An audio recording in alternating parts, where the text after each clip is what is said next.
Hey everybody, LT Outdoors here. I wanted to show you tonight how to spool up a reel. I mean, it's something that a lot of us think is pretty easy. I know a lot of guys that have it done at like bait stores and that, but really it's not hard to do, especially anymore.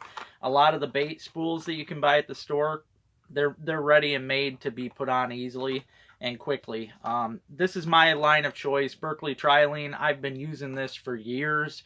And my dad, it was funny, we used to go back and forth because he always loved Stren. Well, I'm a Berkeley guy, so yeah, Berkeley Trilene has been my favorite. Micro Ice, 4-pound test. This is my all winter long line right here. This is the thickness. I mean, I prefer everything about this line. But I have some exciting news. I did invest in a new rod and reel today. I thought, why the heck not? I was talking about it yesterday on that episode, how I'd, had my HT for a long time. Well, I decided to invest in a new HT. So this is the Ice Blues combo, which I think it was only like 15 bucks at Walmart or something. It's crazy how good of deals you can get on these HTs, and they're really great. I mean, I have nothing bad to say about the company. Of course, I electrical taped my brand new rod and reel, but hey, don't wobble. So, yep, this is a good reel though, nice and smooth. I'm going to give it a shot with this is the super light. I mean, look at that.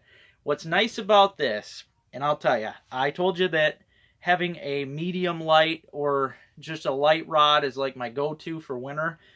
That's because, that's like an all species thing. When it comes to a rod like this is what you want when you're targeting panfish, especially crappies, bluegills, things of that nature. You want a nice little light rod like this because it'll sense the bites a lot easier. I mean, that pretty much acts as the spring bobber that I show you, because that rod tip is so light. They can pull on that without feeling that extra force.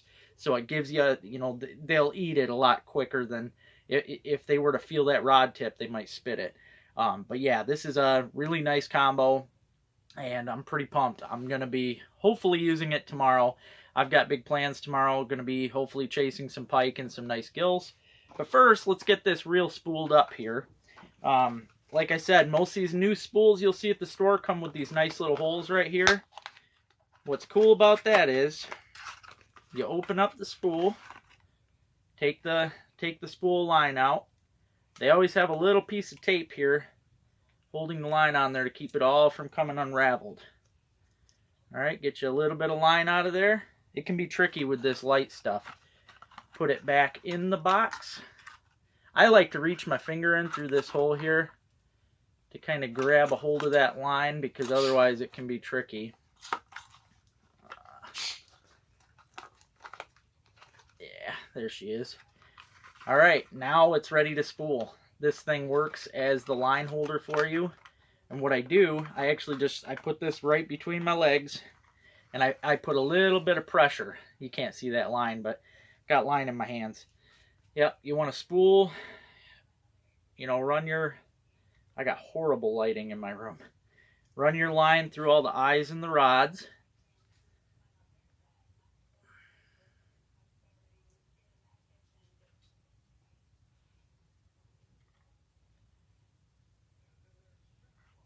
Now, once you get down to the spool itself, I don't know how everybody else does it. All I do is a single slip knot.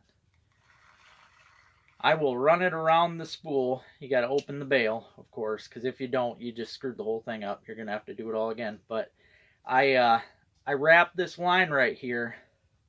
I wrap that around the spool, and I tie a slip knot. I'll show you real quick.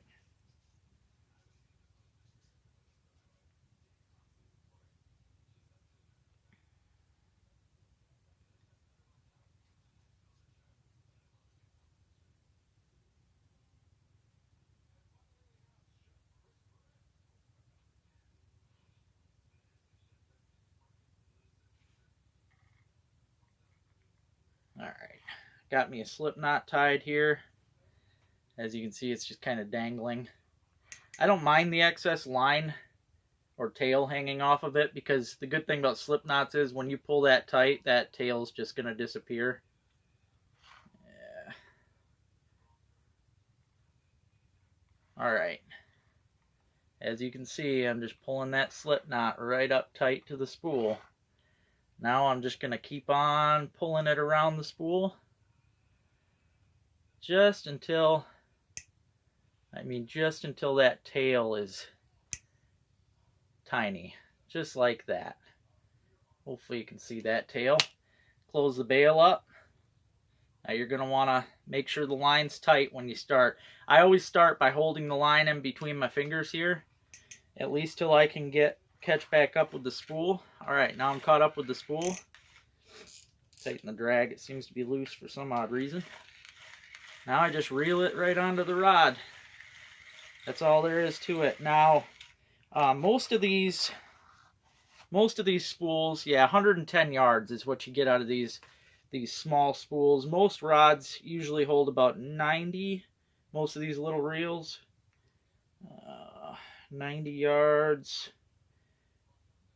Yeah, this one says it'll hold 100 of 4-pound. Now you do want to make sure that you follow that guideline, or at least less than. You do not want more. You can have way too much line and it causes a problem, whereas if you've got a little too less line, it ain't going to be such a big deal. Too much line on the rod, it causes the line to just kind of fall off the reel. It'll loop right off. It's a mess. Trust me, I've done it many times growing up. You definitely don't want to overload the reel. But what's nice is these little spools, like I said, they come with 110 yards. This reel right here calls for 100. I probably won't even do the whole thing. I like to go until, as you can see, the spool's getting nice. I like to get up just underneath that lip on the spool. Yep, you definitely don't want to get it flush with that, because that's going to cause problems.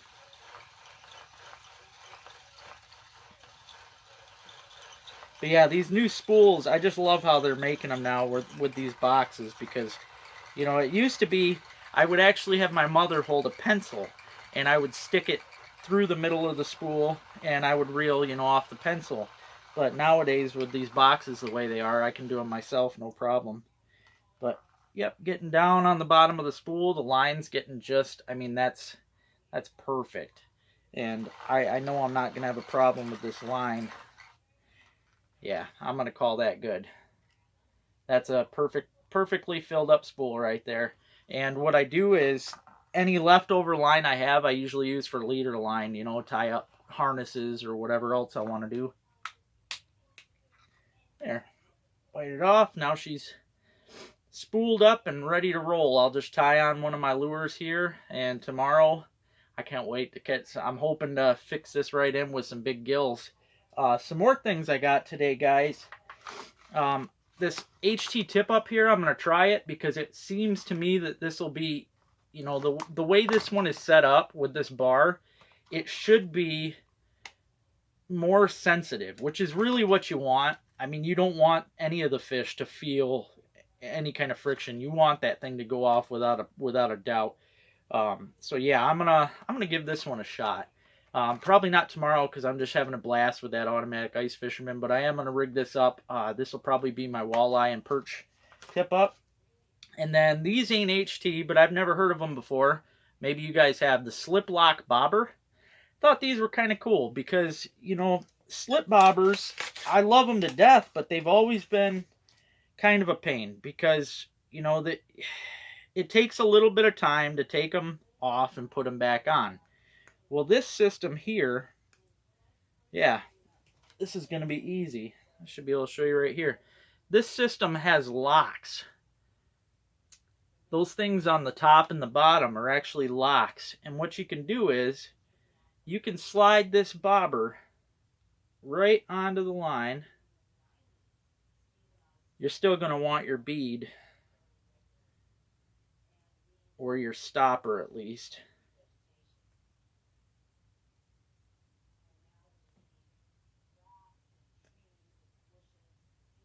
Yeah, you just slide the locks over. And then, well, I guess I didn't do that one right. But the concept is there. probably going to take me a minute to figure this out. Don't judge me. No, this is, I've been waiting for him to come out with something like this, though, for years. There it goes. Yeah, this thing just, it clips onto the line rather than, you know, you having to try and wiggle it through the middle of the bobber. Yeah, we'll see how good it works. There could be some flaws. I'm just curious about the friction, you know, when you hook a fish and it starts pulling, maybe it'll cut into the line. I'm not sure, but yep, to be continued. We'll see how this thing performs. I'll be giving that a shot too. Probably not tomorrow. I've kind of got my plans for tomorrow. But, oh, by the way, everybody, camera is fixed. Thanks to Jay Bridgman and that cord that he sent. I've got the whole thing rewired, and hopefully tomorrow I should be full color for a good amount of time to get some footage. So stay tuned, everybody. I hope I was able to teach you something. Got lots in store, so make sure you subscribe. Keep those lines tight.